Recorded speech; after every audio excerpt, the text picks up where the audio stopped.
welcome back mga kayabi. So good morning mga kayabi. Meron tayong rescue mga kayabi sa Ortigas daw mga kayabi, Pasig. Starix to mga kayabi, nawala yung susi. So napakalayo nga mga kayabi, pero nakiusap yung driver lang yung kausap natin. Nawala daw niya yung susi. Nakiusap na gawin daw natin. Meron naman tayong idea mga kayabi para mapagana natin na hindi natin magagamit yung original na susi. So yun mga kayabi, samahan nyo ako. Just keep it.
So yun mga kayabi.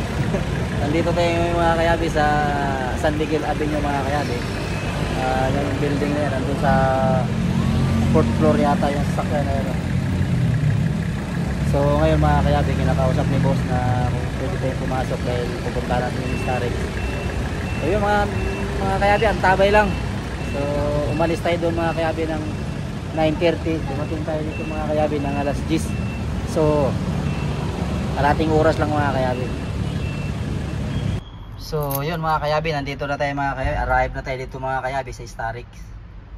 So ngayon mga kayabi is ito yung susi niya, duplicate. Ang nangyari mga kayabi, yung may chips mga kayabi nawala. Saan ba nakalagay sir? Ito. Ha? Dyan. Dyan mga kayabi yung may chips. Ito mga kayabi yung duplicate. So paandarin natin to mga kayabi, hindi to andar. Redondo lang to mga kayabi.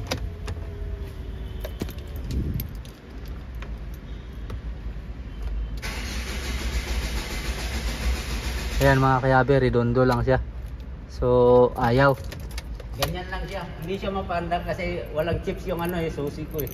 So yun mga kayabi, ang gagawin natin ngayon mga kayabi, option ko sa kanila mga kayabi para mabilis kunin natin yung ECU, immobilizer off natin. So yun mga kayabi, update ko kayo mamaya, just keep on watching lang. So welcome back mga kayabi. Ito pala mga kayabi, si Kuya Nilson mga kayabi, yung atim sa atin mga kayabi, na kagabi pa to mga kayabi tumawag. Tapos mga kayabi, nakipag-negotiate siya ng umaga mga kayabi na gagawin daw kasi yun ang ino-offer ko. So yun mga kayabi, yung computer box nandito mga kayabi. Hello. Balita.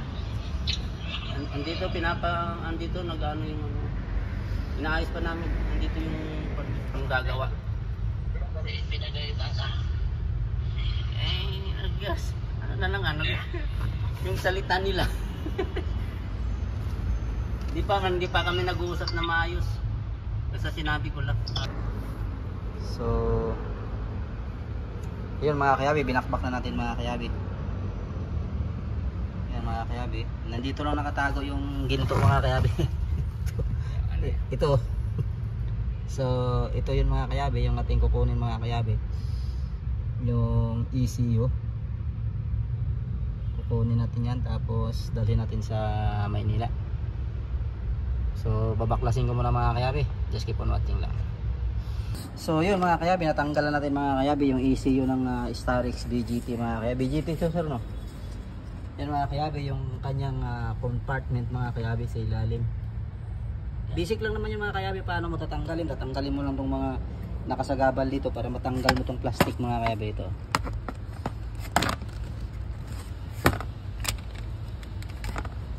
So yan, iiwan natin yung mga gamit natin dito mga kayabi para si sir magtitiwala, kasi ngayon lang kami nagkaanoan nito. Inaano ko sa kanya yung tiwala, kasi alam mo naman mga kayabi, maraming taong mapagsamantala. Tayo mga kayabi, nagtiwala si sir mga kayabi. Ano natin? Bigay din natin yung tiwala sa tao.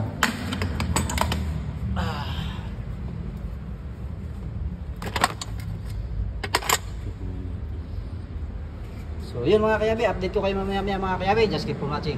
Kung bago ka sa aking YouTube channel mga kayabi, huwag kalimutan i-like, i-share ang video mga kayabi, at i-hit na rin ang notification bell para lagi kayong updated sa aking mga bagong video. So yun lang mga kayabi, just keep on watching. So welcome back mga kayabi. So nandito tayo ngayon sa Banabe mga kayabi. Dinala natin yung ECU. So pinasok na natin sa opisina mga kayabi, bawal mag-vlog mga kayabi, kasi ano yan mga kayabi, kumbaga ano ba, kumbaga confidential. So hindi natin binalag doon sa loob mga kayabi, dito na lang. So nandito tayo sa Banawe mga kayabi. So yun mga kayabi, update ko kayo mamaya mga kayabi kung anong gagawin natin sa susunod. Kapag naayos na natin yung ECU, kung anong yung susunod na step. So just keep on watching lang. Nahulog talaga yun. So yun mga kayabi, ang ginawa dito mga kayabi, tinanggal ko mga kayabi.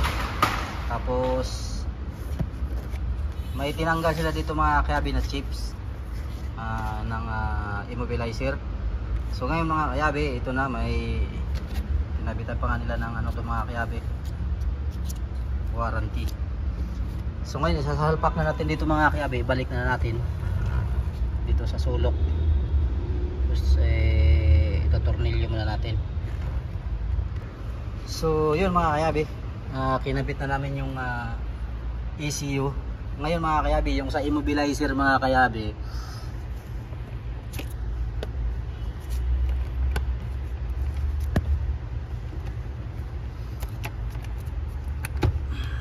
ito mga kayabi, isa immobilizer ito yung sa chips. Ngayon mga kayabi, yung immobilizer niyan mga kayabi, ayan to mga kayabi, yung ilawan nyo. Ayan, ito. Tanggalin natin to mga kayabi.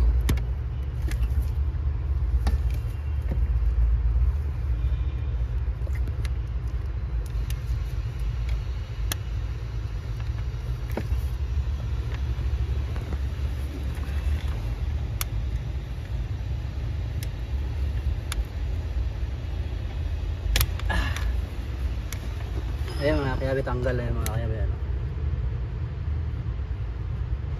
So ngayon mga kayabi is ibabalik natin yung ano, i-reset natin yung battery.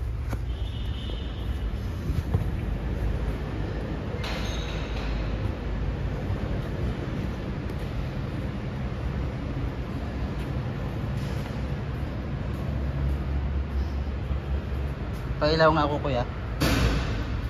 Sana yung gis natin.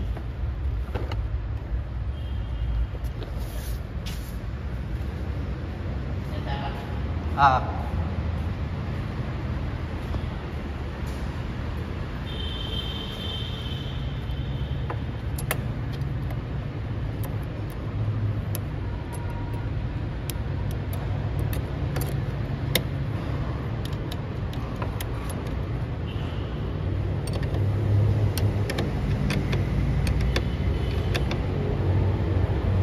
Pera mo ko susi. Pera mo ko susi. Hanggang sa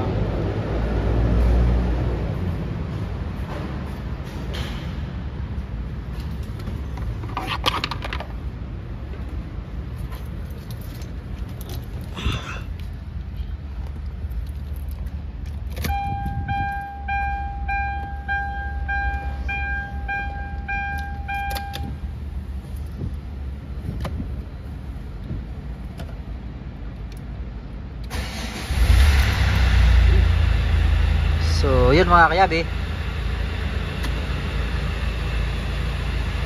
Tapos, ang problema mo, boss. no, salamat. Okay. Nasolve na ang problema. Solve ang Umandar na problema. rin. Yun mga kayabi, hindi pa natin sinauli yan mga kayabi. Gawa nga ng hindi pa natin napaandar eh. Ayan mga kayabi. Lahat.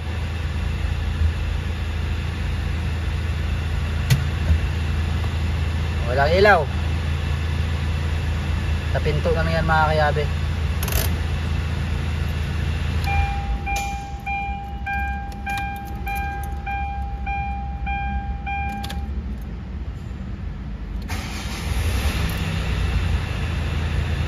So, yun mga kayabi. Tapos, nakadalawang testing tayo mga kayabi. Testing mo nga kuya, yung mga aircon o anong testing mo dyan. Malamig ba siya?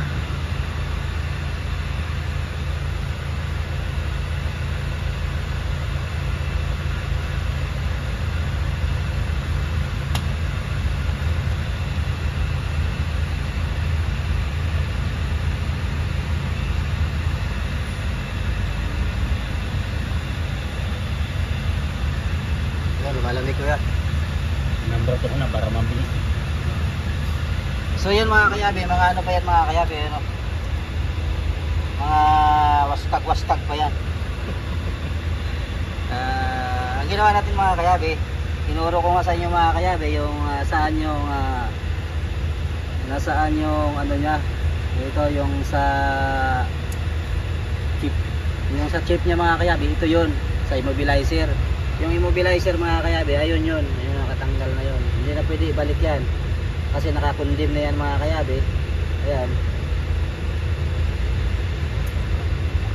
So, yun mga kayabi, bago natin ibabalik mga kayabi, kailangan function lahat. May aircon, lahat. Basta lahat function. Wala kang makikitang ilaw din. Kundi sa handbrake lang. Ayan, sa handbrake yan. Pag binaba mo yan. Ayan, batayan. So, yun mga kayabi, balik tayo. Update ko kayo mamaya mga kayabi, just keep on watching lang. So, yun mga kayabi, andar na.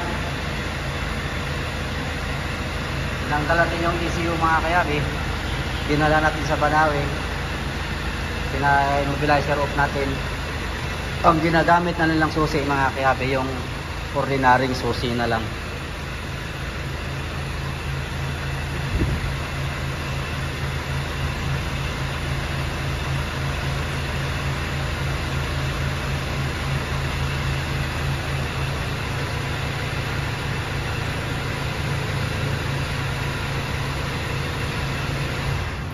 Ano sir? Anong pakiramdam mo? Okay na yan siya ah. So, one click. So, bago natin iwan mga kayabe, kailangan talagang one start siya. One click start. So, welcome back mga kayabe. Ito yung driver mga kayabe. Siya yung nag-contact sa atin mga kayabe ng ating YouTube channel mga kayabe. Matagal na nga sa atin na nagkipag-communicate ito mga kayabe. Pangalan mo sir? Nelson Lacambra. Nelson Lacambra. Lacambra. So sir, ano masasabi mo sir sa ginawa natin na pinaliwanag ko sa iyo kung ano yung dapat unang gawin?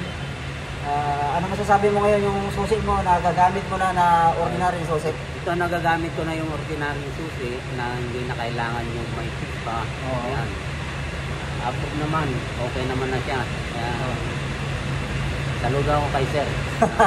Kahit sa online ko lang siya nakilala. So, akin mga kayabe kanina, sabi ko picturean mo ako sir kasi ngayon lang tayo nagkita kumbaga sa online lang kami nagkita mga kayabe, nagkakamit, kumbaga usap-usap ganito ganyan. Ngayon mga kayabe ganyan, nung tinanggal ko yung ECU, sir, hindi ka ba natatakot? Sabi ko sa kanya na baka hindi na ako bumalik, binigyan niya ako ng pera, tapos dala-dala ko yung ECU.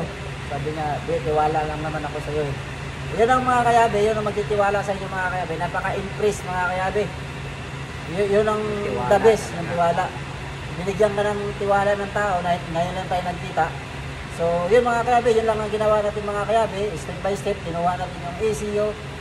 May immobilizer off natin. Ito yung process. Tinanggal natin kung makita nyo naman mga kayabe kung ano yung ginawa ko. So yun mga kayabe, kung bago ka sa aking YouTube channel mga kayabe, huwag kalimutan i-like, i-share ang video mga kayabe. Pindutin yung notification bell para lagi kayong updated sa aking mga bagong video. Yun lang mga kayabe. Maraming salamat. Just keep on watching.